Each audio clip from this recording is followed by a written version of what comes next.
Hey guys, let's make a delicious egusi soup. This time I'm going to be making the egusi with onugbu, that is bitter leaf. So this is bitter leaf that I got from African store. This is bitter leaf that is already washed. But me, I do not use bitter leaf that is washed. I don't use it directly. I boil it, like I cook it like 2 or 3 times, because most of the times they are always bitter. Do you get? So they don't wash it very well, and I don't like bitterness in my soup. So I do everything I can to make sure that there is no bitter, like no atom of bitterness in my bitter leaf. So that is why I cook it, like I recook it, cook it, and cook it again. What I do is that I boil water. When the water is boiled, then I put my onugbu, that is bitter leaf, I put it inside, and then I allow it to cook. And when it's done cooking, like when it will cook for a while, let's say like 20 minutes or 10 minutes or 15 minutes, you just have to be looking at it depending on the amount of water that you added. So when it's cooked like that, I will just transfer the water, like drain the onugbu, and then I will recook it again. Do you get? Like I will repeat the process, so that I will repeat it like 3 times, so that the bitterness will leave the onugbu. So this is my egusi. I use my eyes to measure the 2 cups of egusi. So if you cannot measure it with your eyes, just use cup, so that you will not cook less or more than what you wanted.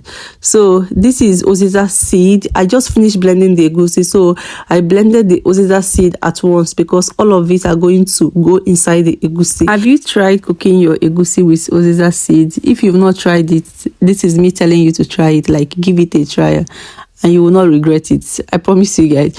So this is chopped onions. I also added half of it into the egusi, and then I decided to mix it with water. Okay, you have to mix all of it together. Oziza seed, egusi, blended egusi, and water. Just mix everything, and onions rather.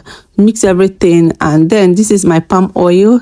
So it's time to add the palm oil and get started with the cooking. Please, if you cannot measure palm oil with your eyes the way that I do, just find something and use the thing to measure it. Like put it inside a bowl, like small plates, then you pour it, so that you will not have too much oil. Okay, the oil should just be normal, medium. So I added onions, and then I added crayfish. That was after my oil was heated. So this is combination of red bell peppers and tomatoes and garlic and ginger.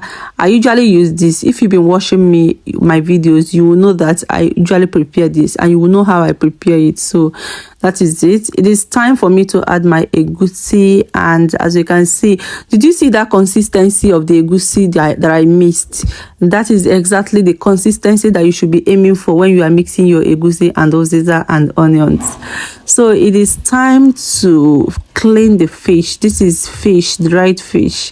So I cleaned it very well. Make sure that there is no bone, especially if you have kids. Make sure there is no bone, okay?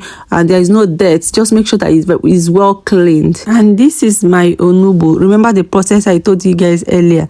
That is what I did. I just did the last one. This was the 3rd process. So make sure that you do it. Very important. Also, as you are doing all these things, though, do not forget your egusi. If you leave it, it will get burnt. So make sure that you stir your egusi from time to time, okay? And now it is time to add the stock. I just added it, that is meat stock, and I added dried fish, added a little water, because the meat stock was not enough. If your meat stock is enough, no need to add water. So I added crayfish as well, okay? And then I covered it up. And then this is the last process. I told you guys already, last process of the onugbu. And then I chopped my onugbu. I decided to chop it because I don't want it long in this soup. But if you are making a onugbu soup, that is ofe onugbu, I love my onugbu long, but this time, because it's a egusi, I don't want it long, so I had to chop it. And then I added it into the egusi. Guys, I added it this early because onugbu is a strong leaf. Onugbu is not like spinach or like ugu, so I added it earlier, very early, so that it will be able to cook very well before the soup is done. So I added blended peppers. As you can see, the things I've been adding, I'm writing them on your screen, so just look on your screen. Then I cooked it for about 20 minutes. You guys, you have to cook your egusi very well. If you don't cook your egusi very well, may you not go poach. So make sure that you cook your egusi very well. I cooked mine for like 20 to 25 minutes. I mixed make sure that I cook it very well because I don't want stomach upset. So that is it. And now it is time to add the meat. This is the meat that I prepared, combination of the cow skin, shaki, all those parts of cow meat. Now you guys already know. So I just added it and I stirred it very well, stirred it so that it will go around the egusi soup. Very important. Okay, so stir it very well. You guys, at this point the aroma in my house was so delicious, like super delicious. It was so good that my hubby came back and he was like, what are you cooking that it smells so good?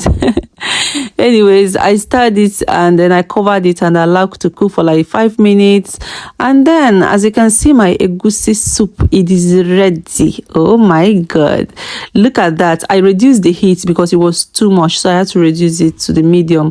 Look at that egusi soup, it looks so good. And yeah, as usual, now this is me tasting my food. It tastes really good and it's good with pounded yam or with oat fufu. Thank you so much. Please share the video.